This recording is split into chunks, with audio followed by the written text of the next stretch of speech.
আমি 1 নম্বৰ প্লেটফৰ্মত আহি গলো আৰু এটা ট্ৰেইন সোমাইছে নেজানো কোন ট্ৰেইন হয় জীৱনৰ প্ৰথমবাৰ আমি গৈ আছো বৈষ্ণৱ মাতালৈ তো কেতিয়াও ভবা নাছিলো যে আমি কেতিয়াবা বৈষ্ণৱ মাতা দৰ্শন কৰিব পাৰিম বুলি সৌৰভ বৈষ্ণৱ মাতা মন্দিৰ আহি গল এতিয়া নামিব লাগিব সোনকালে নাম আহি গল কাটৰা ৰেল ষ্টেচন या हल गेट और ये गेटर पर आमाक एटा आईडी कार्ड लब लगिब वैष्णव माता दर्शनर कारणे जय माता दी जय माता दी जय माता दी जय माता दी एजनी साउ की धुनिया के हुए से क्या बहुत 1 घंटा मान हलेई सके पानी पियास लागिसे जरूर एटा बोतल लय आछे Oh my god hey rote di ami keneke ঘুরি ইমান উপৰত আহিলো তো ইয়া সব পানী ইয়াতে আপোনালোকে যদি আহে এতিয়া বোতল লগত লৈ আহিব পানী কিনাৰ কোনো দৰকাৰ নাই নল পাব খোৱা পানী যিটো নেকি ফ্ৰেছ নেচাৰেল পানী হয় এই পানীটো পাই যাব এটা বোতল লৈ আহিব লগত জেগা আপোনালোকে এনেকে ঘৰাই ল'ব পাৰিব আসক আহুমা আগত থিয়ৰি আছে जय माता दी जय माता दी जय माता दी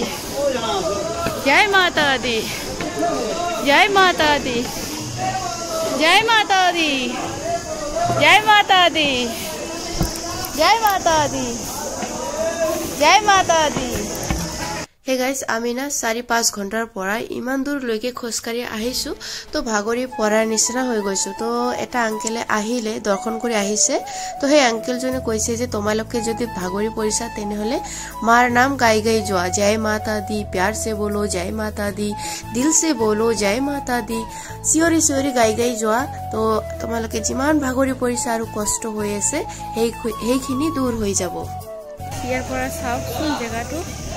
একেবাৰে উঠে আহিলো আমি ও মাই গড ইমান উখৰ পৰা চাই আছো চাওক এটা মানে अजीब सा फील हो रही है গাইস বহু সময়ৰ পৰা মিছাৰে লৈ গৈ আছিল আমাৰ মাইনাটোক এতিয়া মই ললো আৰু এয়া চাওক দাদাজন আমাৰ সৰবক লৈ গৈ আছে বাপৰে গাইস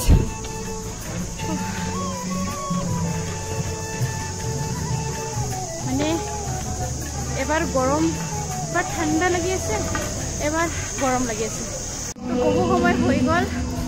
আৰু এতিয়া চাওক জোছটো বেছিকে বাঢ়ি গল তো এতিয়া আমি বিচাৰি আছো চাহৰ দোকান জানো ক'ত আছে এই দাদাজন ক'লে যে আগলৈকে আছে পাই যাম আমি চাহৰ দোকান তো এতিয়া কিবা অকণমান খাই লওঁ আৰু দাদাজন যে আহিছে আমাৰ বাবুক লৈ আছে তো সেই মানুহজনকো অকণমান চাহ খুৱাই দিওঁ আমিও খাওঁ আৰু লগতে জিৰণিও হৈ যাব তো বলা গাইছ আমি চাহৰ দোকান বিচাৰি যাওঁ এয়া চাওক হনুমানজি গাইছ চাওকচোন ওপৰত কেনেকৈ সিহঁতে খোজকাঢ়ি থাকে অ' মাই গড এয়া চাওক আমাৰ মাইনা তাতে শুই আছে আৰু আমি এতিয়া এটা হোটেলত আছোঁ চাওক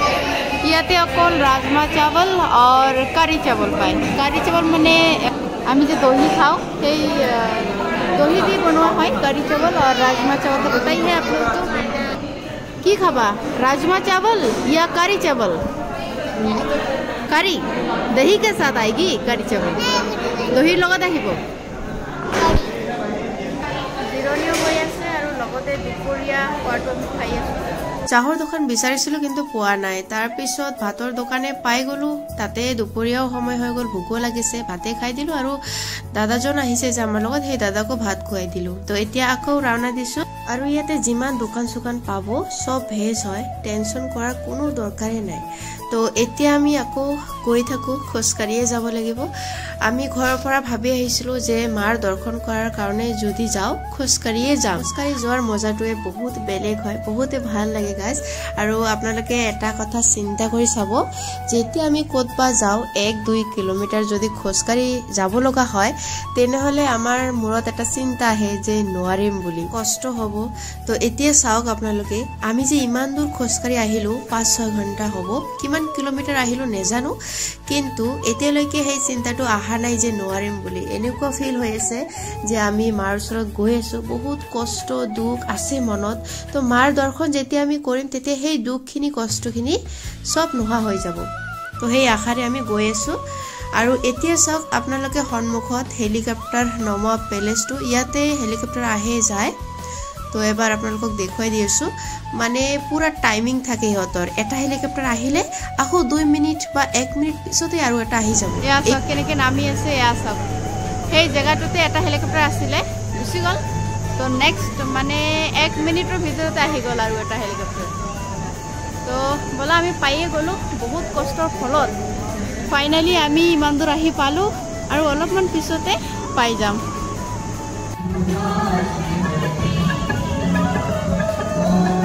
এনেকুৱা হৈ আছে যে আমি ইয়াৰ পৰা মন্দিৰটো দেখা পাই আছো হিমানখিনিলৈ খোজকাঢ়ি আহো তাৰপিছত আকৌ হিমানখিনি আহিব লগা হৈ আছে নেজানো মানে আৰু কিমান দূৰ যাব লাগিব কিন্তু ইয়াৰ পৰা দেখা পাও যে মন্দিৰটো দেখা গৈ আছে ইয়াৰ পৰা তো আমি হাহু আৰু বোৱাৰী একেলগে গৈ আছো মিষ্টাৰে আগলৈকে গুচিয়ে গ'ল ক'ত যে গ'ল কিমান দূৰ পাল আমি গমেই নাপাও তো মিষ্টাৰে কল কৰিছিলে যে আমি এইখিনি জায়গা পাইছো তোমালোকে আহি থাকা আৰু আমি জিৰণি লৈ লৈ গৈ আছো সেইকাৰণে অকমান লেট হৈ আছে তো গাইজ ফাইনালি আমি মন্দিৰৰ কাষত আহি পাইছোৱে আৰু পিছফালে চাওক সেই ফুলবিলাক যে দেখা পাই আছে একেবাৰে অৰিজিনেল ফুল হয় এটাও ডুপ্লিকেট ফুল নাপাব তো এয়া হ'ল নৱৰাত্ৰিৰ কাৰণে ডেকৰেশ্যন হৈ আছে গাইজ চাওক ইমান ধুনীয়া ডেকৰেশ্যন হৈ আছে অ' মাই গড বাপৰে মানে মনটো একেবাৰে ভৰি গৈছে গাইজ চাওকচোন তো আপোনালোকক না যেতিয়া আমি যাম তেতিয়া এবাৰ দেখুৱাই দিম অৰিজিনেল ফুলেৰে কি ধুনীয়াকৈ ডেকৰেশ্যন কৰিছে তো এইফালেও আছে চাগে কিন্তু এইবিলাক অৰিজিনেল ফুল নহয় এতিয়া আমাৰ হাতত যিমানবোৰ সামান আছে এই সামানবিলাক বস্তুবিলাক জমা কৰিব লাগিব তাৰপিছতে মাৰ দৰ্শন তো ব'লা প্ৰথমতে জমা কৰি লওঁ এয়া চাওক আহি গৈছোঁ A few moments later. Guys, মাৰ দৰ্শন কৰি আহিলো আমি আৰু যত আমি বস্তুবিলাক ৰাখিছিলো আমাক মানে প্ৰাইভেট লকাৰ দিছিলে চাবিও দিছিলে যিমান ইম্পৰ্টেন্ট যিমান দামী দামী বস্তু আমি লকাৰত থৈ আমাৰ লগতে আছিল চাবি তো তাৰ পিছতে আমি মাৰ দৰ্শন কৰাৰ কাৰণে গৈছিলো তো মানে তাৰ পৰা আৰু অকমান ভালেখিনি ওপৰত উঠিব লাগে মাৰ দৰ্শন কৰাৰ কাৰণে সুৰং হয় সুৰঙৰ ভিতৰত গৈ দৰ্শন কৰিব লাগে গাইজ তো মন একদম ভৰি গ'ল পুৰা শান্তি ফিল হৈ আছে এতিয়া মানে মই আপোনালোকক বুজাব নোৱাৰো যে কিমানে শান্তি ফিল হৈ আছে আপোনালোকে পাৰিলে এবাৰ নিশ্চয় আহিব এই মাৰ মন্দিৰ দৰ্শন কৰাৰ কাৰণে আৰু ইয়াৰ পৰা এবাৰ আপোনালোকে চাওক ভিউটো তো আমি ভাবিছিলো যে দিনৰ ভাগত গৈ পাম তো নোৱাৰিলো বহুত সময় মানে হৈ গ'ল ম্যাক্সিমাম নিচৰ পৰা আপোনালোকে খোজকাঢ়ি আহিব লাগিব 16 কিলোমিটাৰ বা 17 কিলোমিটাৰ এনেকুৱা আহিব লাগিব বিশ্বাসে হোৱা নাই গাইজ আমি ইমান দূৰ এই দুটা সৰু সৰু ল'ৰা ছোৱালীক লৈ আমি আহি পাইছো তো এতিয়া আকৌ যাব লাগিব ভৈৰৱ বাবাৰ মন্দিৰ মানে আপোনালোকে যেতিয়া যাত্ৰা লৈ ওলাব তো প্ৰথমতে আপোনালোকে পাব আৰ্থ কুৱাৰী তো আমি তো আৰ্থ কুৱাৰী দৰ্শন কৰিব পৰা নাই এদিনত নহয় এটা দিন তাতে ওয়েট কৰিব লাগে দৰ্শন কৰাৰ কাৰণে আৰ্থ কুৱাৰী মন্দিৰটোত এটা গুফা আছে সেই গুফাত আমাৰ বৈষ্ণৱমাতা মায়ে 9 মাহ তপস্যা কৰিছিলে আৰু সময় কটাইছিলে সেই গুফাটোত সেই কাৰণে সেই গুফাটোক গৰ্ভধাৰিণী গুফা বুলি কোৱা হয় তো গাইজ চাওক আমাৰ মাইনে কি ধুনীয়াকে শুই আছে আৰু এই গাড়ীটো আনিছো কাৰণেহে আমাৰ সুবিধা হৈছে নহলে বহুতে দিগদাৰ হলহেঁতেন তো এতিয়া আমি গৈ আছো ভৈৰৱ বাবা মন্দিৰলৈ তো আমি জনামতে বহুতে কৈ আছিলে যে বৈষ্ণৱমাতা মাৰ দৰ্শন যিসকলে কৰে সেই সকলে কিন্তু ভৈৰৱ বাবা মন্দিৰৰ দৰ্শন কৰিবই লাগিব নহলে আমাৰ যাত্ৰাটো সফল নহয় মায়ে সেই বৰদানটো দিছিলে ভৈৰৱ বাবা যিসকলে ভক্তসকল মোৰ দৰ্শন কৰিব মোৰ দৰ্শন কৰাৰ পিছত তোমাৰো দৰ্শন কৰিব তেনেহলেহে ভক্তসকলৰ যাত্ৰা সফল হ'ব নহলে নহয় আৰু মেইন কথাটো হল যেতিয়া আমি বৈষ্ণৱমাৰ দৰ্শন কৰো তাৰ পৰা ভৈৰৱ বাবালৈকে যেতিয়া আমি খোজকাঢ়া ষ্টাৰ্ট কৰো ম্যাক্সিমাম 2 ঘণ্টা 2.5 ঘণ্টা মান লাগিব সাগে কিন্তু ভৈৰৱ বাবা মন্দিৰৰ যেটো ৰাস্তা আছে এইটো আৰু বৈষ্ণৱমাতাতকৈ বেছি কষ্টকৰ হয় তো তথাপিও মানুহে সেইটো চিন্তা নকৰে কিমান কষ্ট হয় হোক মোট কথা দৰ্শন কৰিব লাগে তো গাইজ আমি আৰু 2 ঘণ্টাৰ নিচিনা খোজ কাঢ়ি কাঢ়ি অৱস্থা একেবাৰে বেয়া তাৰ পিছতহে এই জেগাটো আহি পালো তো এই জেগাটো সেই জেগা বহুতে ফেমাস জেগা হয় আপোনালোকে ইনষ্টাগ্ৰামত দেখা পাব যে যিসকলে বৈষ্ণৱ মাতাৰ মানে ভিডিও দিয়ে সেই ওপৰৰ পৰা মাৰ মন্দিৰটো যে দেখায় সেই জেগাটো এইটো হয় বহুতে ভাইৰাল জেগা হয় আপোনালোকে ইনষ্টাগ্ৰামত চাব পাৰে তো এতিয়া আমি ভৈৰৱ বাবা মন্দিৰটো দৰ্শন কৰিলো তো বিচাৰি এতিয়াহে জাস্ট মাত্ৰ আমি দেখা পাইছো এয়া চাওক শ্ৰী ভৈৰৱ মন্দিৰ বুলি লিখা আছে এই গেটত তো আমি ভাবিছিলো আৰু সেইফালে যাব লাগিব পিছফালে তাৰপিছত সেই তাতে থকা আঙ্কেল বিলাকে মাতিছে যে আহা দৰ্শন কৰা তোমালোকে তো বহুতে কম মানুহ আছে আৰু এতিয়া ৰাতি বাজিছে 12টা গাইস এই সৰু সৰু লৰা ছোৱালী লৈ ৰাতি 12টা আমি ভৈৰৱ বাবা মন্দিৰ দৰ্শন কৰাৰ কাৰণে আহিছো তো এতিয়া দৰ্শন কৰি লও আৰু ভিতৰত ভিডিও শুট কৰা এলাও নাই গাইস তো ইয়াৰ পৰাই আপোনালোকক বিদায় জনালো আজিৰ ভিডিওটো এইখিনিতে আকৌ লগ পাম অনৱৰ্তী ভিডিও লৈ তো আজিৰ কাৰণে বাই বাই